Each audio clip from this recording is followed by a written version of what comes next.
من الشیطان اللعین الرجیم بسم اللہ الرحمن الرحیم الحمد للہ رب العالمین الحمد للہ الذی جعلنا من المتمسکین بولایت علی امیر المؤمنین الحمد للہ الذی نور قلوبنا بمعرفت آل محمد الحمد للہ الذی نور عیوننا ببکاء الحسین علیہ السلام والصلاة والسلام علی رسول المسدد المحمود الاحمد المصطفى الامجد اعنی ابا القاسم محمد صلی علی محمد وعلی اہل بیتہ الطیبین الطاہرین المعصومین المظلومین المنتجبین المنتخبین الغر المیامین الذین اذهب اللہ عنہم الرجس وطہرہم تطہیرا اللہم صلی علی محمد واللعنۃ الدائمۃ علی اعدائہم اجمعین من الآن الی قیام یوم الدین وبعد یوم الدین اما بعد فقد قال رسول اللہ صلی اللہ علیہ وآلہ وسلم الا وان مثل اہل بیتی کمثل سفینۃ نوح من رکبها نجا ومن تخلف عنها فغرق وهوى مل کر صلوات پڑھیں محمد و آل محمد کے ساتھ۔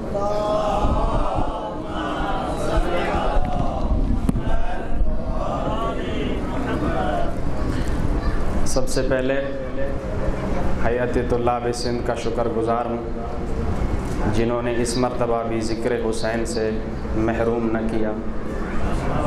ہمیشہ جو شب جمعہ عرض نجف الاشرف ذکر حسین فرش حسین پر ذکر اہل بیت کرے۔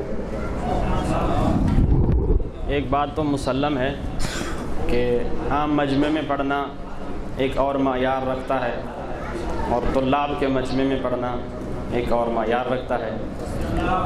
اس فرش پر اور اس منبر پر کوئی چھوٹا بڑا نہیں ہے، یہاں خیرات نیت کی وجہ سے ملتی ہے،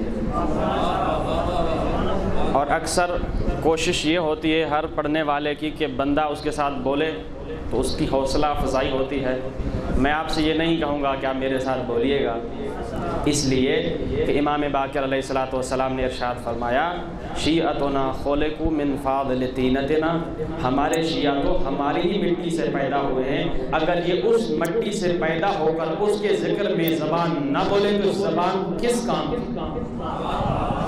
ضرورت نہیں ہوتی کہ بندے سے کہا جائے میرے ساتھ بولو، بس یہ ذکر پہچان ہے مومن اور منافق کی۔ مطلب یہ نہیں کہ اگر آپ نہ بولے تو آپ مومن نہیں ہیں، نہیں، یہ ذکر معیار قرار دے دیا گیا ہے رسول اللہ کی طرف سے کہ جس جگہ پر جس مقام پر ہو آپ علی اور اولاد علی کا ذکر کریں، لوگوں کے شجرے معلوم ہو جائیں گے کس نوعیت کے لوگ آپ کے سامنے ہیں۔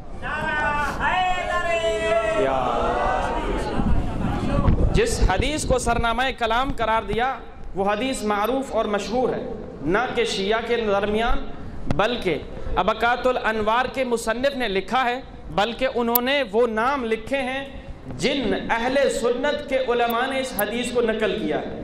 اگر میں نام گننے بیٹھ جاؤں تو میرا پورا وقت جو محدود ہے وہ اس میں چلا جائے گا۔ عدد بتا دیتا ہوں، 92 محدثین کے حوالے دے کر، کتاب کے حوالے دے کر حدیث ثابت کی ہے کہ حدیث سفینہ رسول اللہ سے متواتر ہے۔ تھوڑا توجہ کریں، ایک حدیث کے لیے اتنی بڑی تحقیق کیوں کی جا رہی ہے؟ کیونکہ یہ حدیث ہمیں بتائے گی کہ اہل بیت کون ہے۔ اگر آپ میرے ساتھ رہے تو میں اپنے محدود مطالعے کے ساتھ آپ کو لے جاؤں گا اس منزل تک۔ صلوات پڑھیں محمد و آل محمد کی ذات پر۔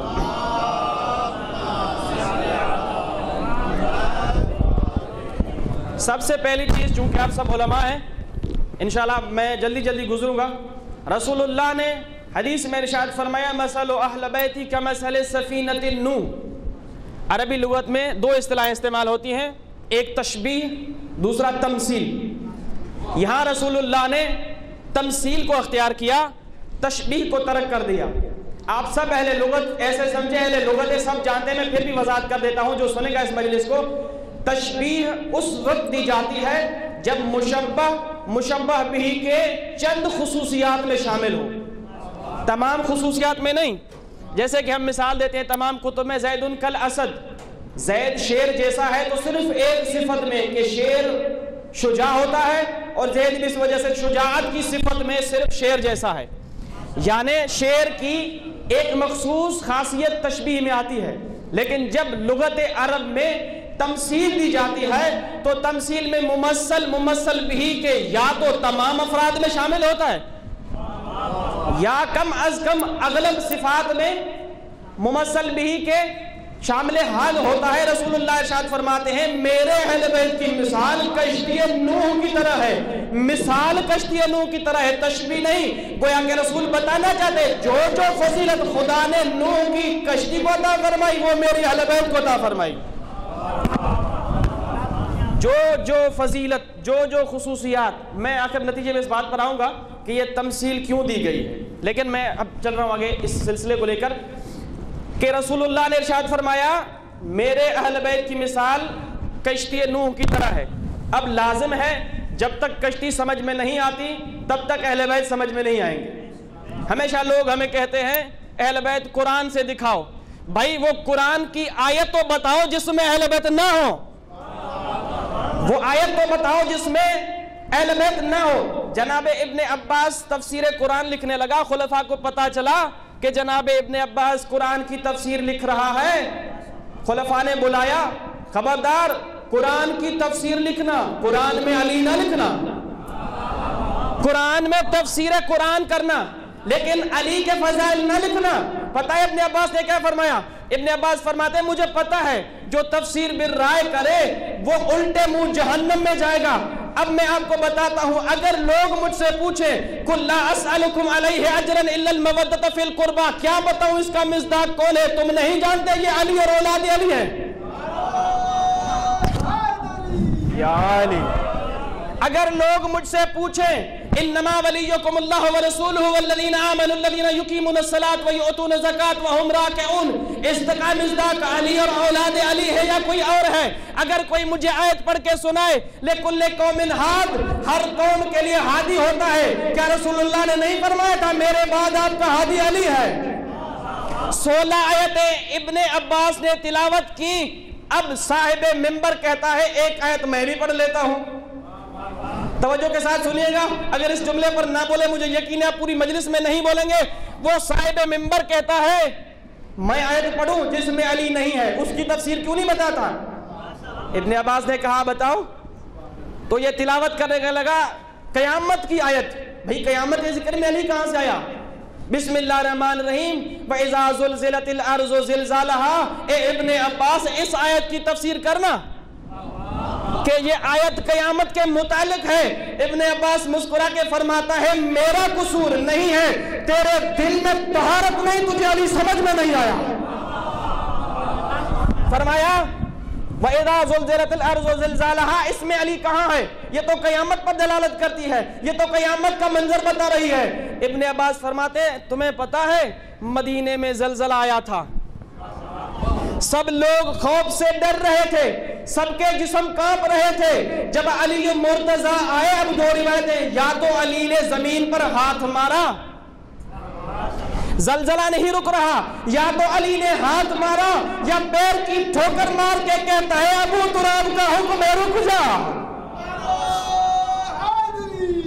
یا علی، تو کشتی نوح کشتی اہل بیت علیہ السلام ہے۔ اب چلیں اس کشتی کا تھوڑا سا نظریہ دیکھیں، وہ کشتی بنی کیسے ہے، وہ بنی کس چیز سے ہے، اس کی کیا خصوصیات ہیں جو رسول اللہ اپنی اہل بیت کی مثال کشتی کی طرف دے رہے ہیں۔ قرآن مجید نے آواز دی وَحَمَلْنَاهُ عَلَى ذَاتِ أَلْوَاحٍ وَدُسُرٍ، اور ہم نے نوح کو سوار کیا اس کشتی پر جو دو چیزوں پر مشتمل تھی۔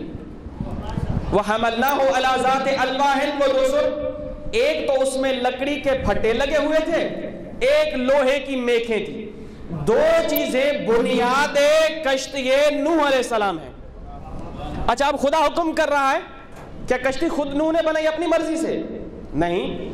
خداوند متعال کی طرف سے جب مبعوث نبوت کیے گئے 950 سال تک امت کی اصلاح کی کوشش کرتے رہے.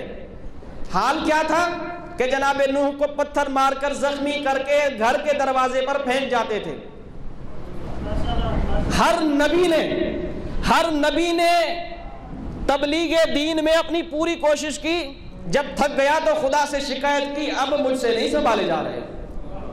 سلام اس حسین پر 72 کے لاشیں کربلا کے میدان میں تھے، پھر بھی رضا الہی کو ڈھونڈ رہے تھے. یہ خدا کی مامور کردہ ایک ڈیوٹی تھی.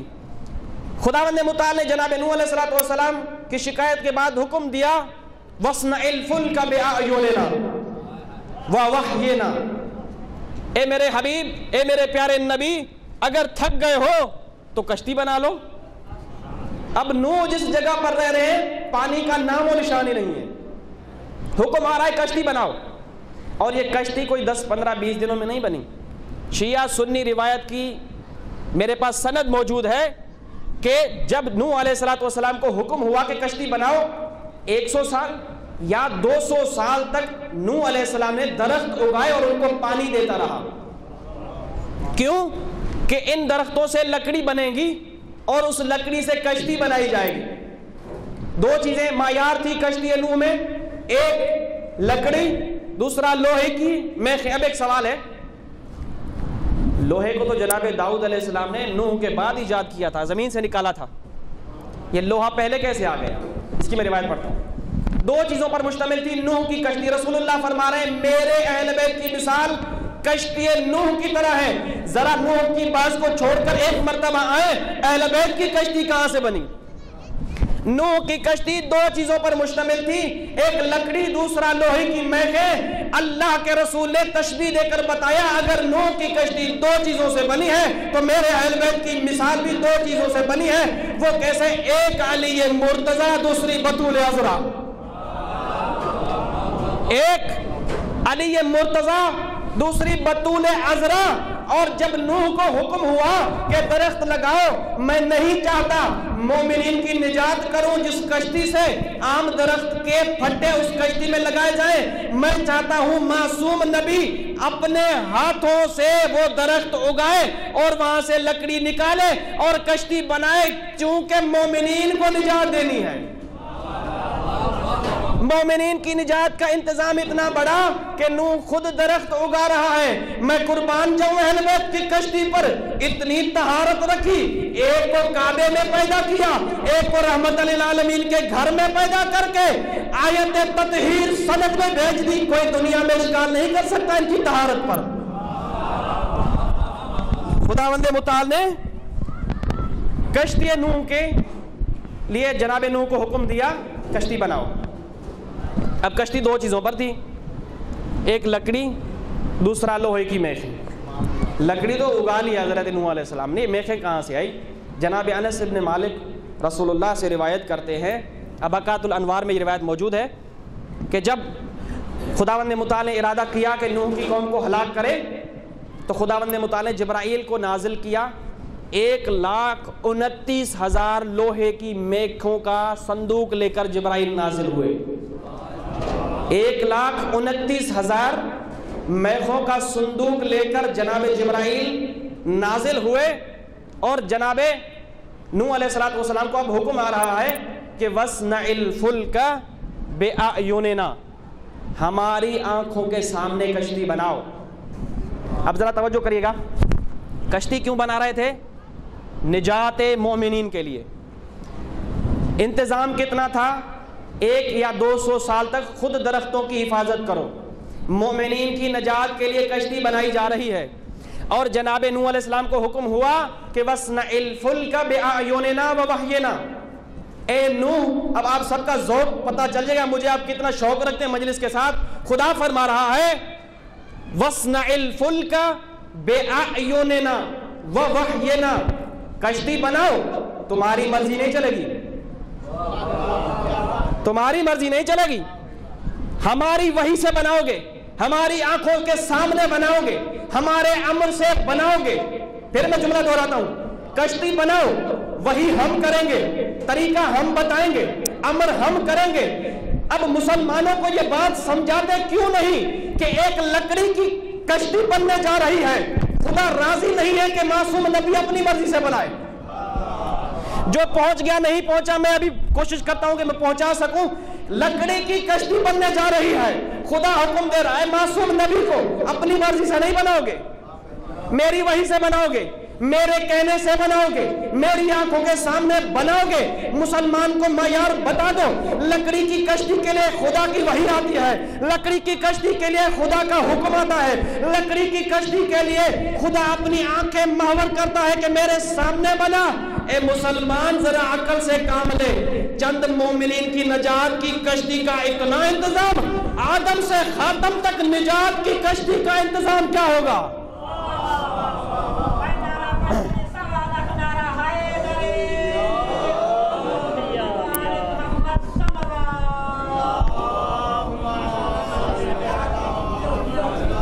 کیسے بنا دی بغیر وحی کے؟ کیا چھوڑ گیا پوری امت کو رسول اللہ سے؟ نہیں، بتا کے گئے ہیں. وقت دامن میں گنجائش میں جلدی چلتا ہوں. 2 چیزوں سے کشتی بنائی، نوح کی 2 چیزوں سے جناب رسول اللہ کی اہل بیت کی.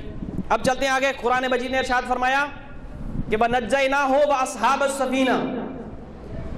اب یہ اور جملہ دقیق ہے، میں کوشش کروں گا پہنچا سکوں، آپ کے اذان عالیہ پہنچ جائیں گے انشاءاللہ. فرمایا کہ وَنَجَّيْنَاهُ وَأَصْحَابَ السَّفِينَةِ، اور ہم نے نجات دی نوح کو اور سفینے کے اصحاب کو.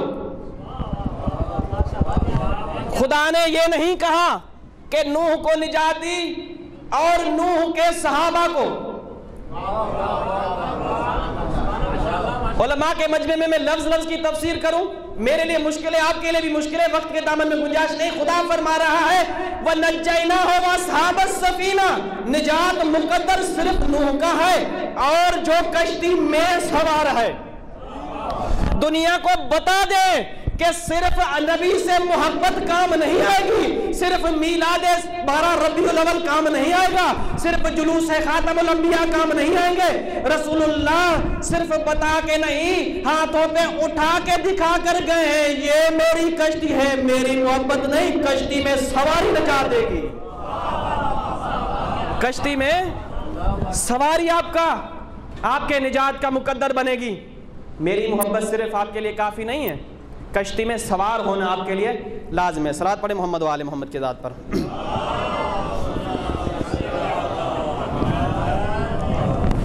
اب آخری بات، کشتی بن گئی اور حکم آیا کہ مومنین کو سوار کرو اور ہر ایک زوج اور زوجہ کو سوار کیا جائے. نوح علیہ السلام. اچھا، ایک عجیب کیفیت ہے، اگر وقت میں گنجائش ہوتی تو پڑھ لیتا. جناب نوح علیہ السلام کی کشتی ماہ رجب میں پانی کے اوپر آئی، 10 محرم کو نیچے آئی. یہ تاریخ مسلم ہے، تفسیر نمونہ بھی ہے، باقی تفاسیر میں بھی یہی ہے کہ 10 محرم کو جناب نوح علیہ السلام کی کشتی زمین پر آئی. جب اہل بیت کی مثال کشتی کی طرح ہے نا، مدینے سے نکلتے ہوئے ایک ایک بندے کو حسین ابن علی کہہ رہے تھے میں نجات کی کشتی ہوں، شامل ہو جاؤ. اور 10 محرم کو وہ کشتی بھی اپنی انتہا کو پہنچی. اب کشتی ہو گئی تیار. کشتی بنائی کیوں گئی تھی؟ کشتی تھی نجات کے لیے. یعنی نجات کس چیز سے؟ یہ بھی خداوند متعال نے قرآن مجید میں ارشاد فرمایا وَتَجْرِي بِهِمْ فِي مَوْجٍ كَالْجِبَالِ. کشتی ان موجوں میں چلی جو پہاڑوں کی طرح تھی. اب پہاڑ کی وصف کیا ہے؟ پہاڑ ایک ایسا مضبوط قلعہ ہے جس کو کوئی ہلا نہیں سکتا. اس پہاڑ کی بلندی کی طرح بڑی بڑے دریا کی موجیں تھی. نجات کا سبب تھا تو صرف نوح کی کشتی. رسول اللہ نے فرمایا یہ وقت محدود کی موجیں تھی جس نے نجات دی نوح کی قوم کو. آدم سے لے کر خاتم تک جو جو بڑی موجوں میں پھنسا ہے اسے ہم اہل بیت نے نجات دی ہے. اور میری اہل بیت کی مثال کشتی نوح کی ہے. کسی موج سے نہ گھبرانا اگر دامن علی میں ہاتھ ہے تو.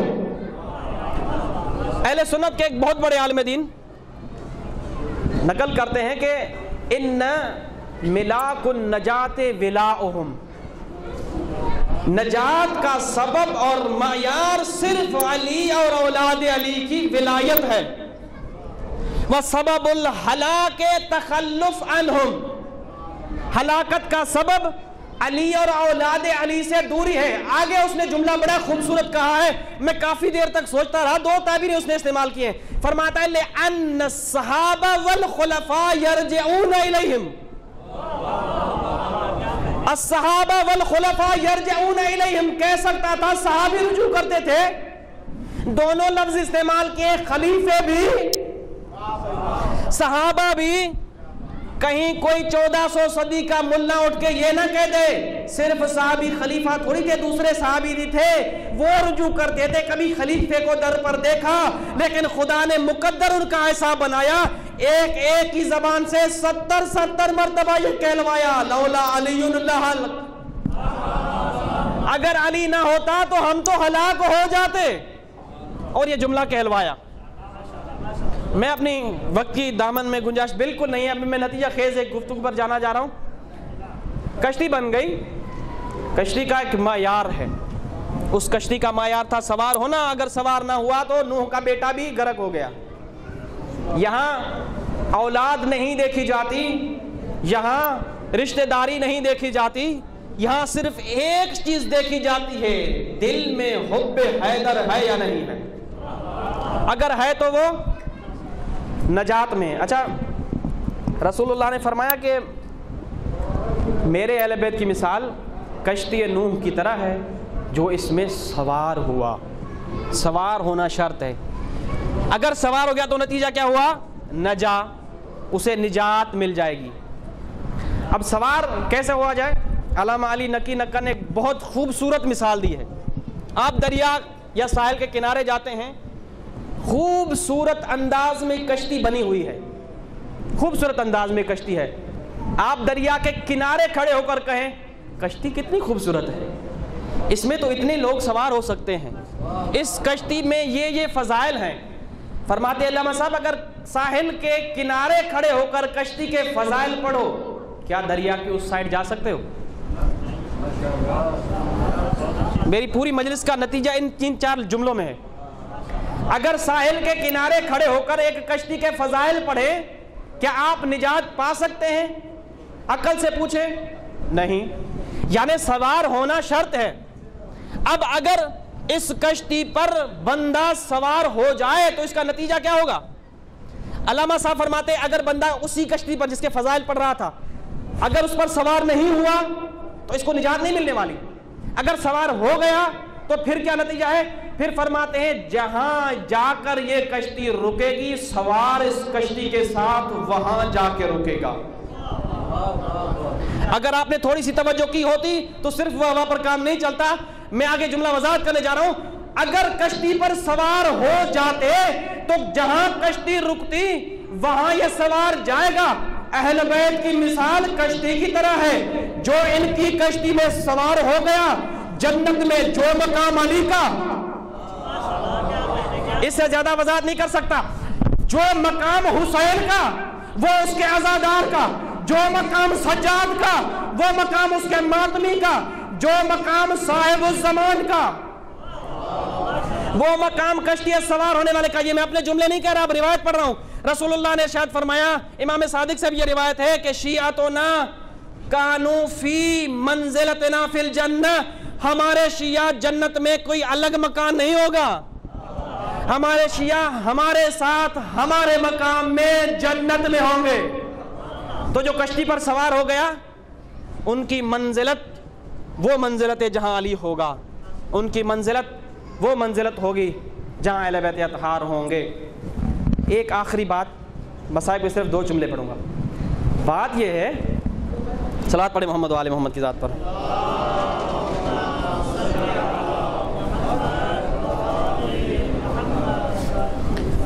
ہم نے بیان کیا کہ نوح علیہ السلام کی کشتی لکڑی سے بنی تھی اور لوہے کی میخوں سے، اور اہل بیت کی کشتی علی و بطول سے. اب ذرا حقیقت میں جائے تو علی اور بطور نور الہی ہے. نور الہی ہیں. عقل اس چیز کی اجازت دیتا ہے کہ اعلیٰ کو ادنا سے تشبیہ دی جائے. آپ سب طالب علم ہیں انشاءاللہ. وہ پہلی مجلس میں ایک خطیب پڑھ رہا تھا, انہوں نے بہت اچھا جملہ کہا تھا, طالب علموں سے داد لینا بڑا مشکل ہے. نور الہی ہے اہل بیت. کشتی لکڑی سے بنی ہے. کیا اعلیٰ کو ادنا سے تشبیہ دینا عقلاً صحیح ہے؟ اور تشبیہ کون دے رہا ہے؟ جو عقل کل ہے. عقل کل تشبیہ دے رہا ہے کہ اعلیٰ ادنا جیسا ہے. اور قرآن سے پوچھیں کیا اعلیٰ کو ادنا سے تشبیہ دے سکتے ہیں؟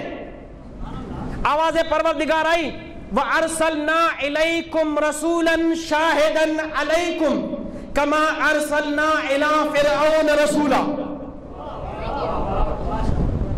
جناب موسیٰ کی حیثیت نبی کے مقابلے میں ادنا ہے یا نہیں ہے؟ جناب موسیٰ کی حیثیت نبی کے مقابلے میں ادنا ہے یا نہیں ہے؟ قرآن فرما رہا ہے ہم نے محمد کو آپ کی طرف اس طرح بھیجا جس طرح ہم نے فرعون کی طرف موسیٰ کو بھیجا تھا. تو جو عقل کل حکم لگا رہا ہے دنیا کو بتا دینا یہ صرف لکڑی تقریب ذہن کے لیے لکڑی کی کشتی کے ساتھ تشبیہ دی جا رہی ہے, ورنہ وہ 5 کیلیں جو پنجتن پاک کی لگی تھی ان کی وجہ سے تو کشتی کو نجات ملی تھی. رسول اللہ فرماتے لولانا لما سارت السفینہ, اگر ہم نہ ہوتے تو کشتی میں کیا جرت تھی موجوں سے پار کرتی. ہماری مرضی سے یہ کشتی ہماری مرضی سے یہ کشتی پار جا گئی ہے. اور عزیزو یہ وہ کشتی تھی جو 10 محرم کو آخری لمحوں تک دعوت دیتی رہی کہ کوئی آئے اسے ہم سوار کریں. چند جملے مصائب کے ہیں. ایک گزارش ضرور کروں گا کہ جن شہزادوں کے مصائب کے لیے کہا گیا تھا کربلا کی تاریخ میں واحد 2 شہزادے ہیں, پوری تاریخ میں یہ نہیں ملتا کہ ان کی لاشوں پر ان کی ماں بھی روئی ہو. مظلوم ترین 2 شہزادے ہیں. آپ پہنچ گئے جناب زینب سلام اللہ علیہا کے 2 شہزادوں پر. 2 مختلف روایتیں ہیں کہ جناب عبداللہ نے شہزادے امام حسین کے ساتھ مدینے سے دیے تھے یا مکہ سے خروج کے وقت جناب عبداللہ نے اپنے شہزادے امام حسین کو دیے. بہرحال اعلیٰ کیف ایک روایت ہم پڑھتے ہیں کہ جناب عبداللہ سے جب جناب زینب سلام اللہ علیہا نے اجازت چاہی کہ میں کربلا جانا چاہتی ہوں تو جناب عبداللہ نے اجازت دی. تو جناب عبداللہ نے فرمایا میری ایک گزارش ہے, وہ یہ ہے ایک مرتبہ میرے شہزادوں کو تیار کر کے میرے سامنے لے آؤ. دونوں بیٹوں کو نیا لباس پہنا کر سنوار کر عبداللہ کے سامنے لے آئی. اب دونوں شہزادوں کو اٹھایا. جناب عبداللہ نے حسین ابن علی کے پاس آئے. فرماتے ہیں 7 مرتبہ حسین ابن علی کے گرد چکر کاٹ کے کہتے ہیں حسین میں تو ضعیف ہوں, میرے یہ شہزادے تم پر قربان ہیں, ضرورت ہو تو میرے شہزادوں کو میدان میں بھیج دینا. 10 محرم کی وہ قیامت خیز گھڑی آئی جب بہن بھائی سے اپنے بیٹوں کے لیے اجازت طلب کرنے آئی. فرماتے ہیں امام حسین علیہ الصلوۃ والسلام نے روتے ہوئے شہزادوں کو اجازت دی کہ آپ میدان جا سکتے ہیں. دونوں شہزادوں سے ماں نے 10 محرم کی رات ایک وعدہ لیا تھا, شہزادوں زندہ واپس نہ آنا. اور دوسری چیز یہ اگر نہر فرات پر جاؤ تو خبردار پانی نہ پینا, میں دودھ نہیں بخشوں گی کہ حسین کا اصغر پیاسا ہے. دونوں بھائیوں نے عہد کیا اگر ہم دریا کے کنارے پہنچے تو پانی نہیں پیئیں گے. دونوں شہزادے لڑتے ہوئے جب نہر فرات کے قریب آئے تو ایک دوسرے کو آواز دے کر کہا خبردار پانی نہ پینا, حسین کی سکینہ پیاسی ہے. ہاں آزادارو, جب دونوں شہزادے شہید ہو کر زمین پر گرے, ایک کو جناب عباس نے اٹھایا, ایک کو جناب حسین ابن علی نے اٹھایا. جناب محمد میں جان باقی تھی جناب عون میں کہ جناب عون نے امام حسین سے فرمایا ماما جان اماں سے کہنا ہم نے وعدہ پورا کیا, ابا شہید ہو گئے, ہم نے پانی نہیں پیا, اماں کو بتا دینا. اور جب امام حسین علیہ السلام ان شہزادوں کے لاشیں لے کر خیام کی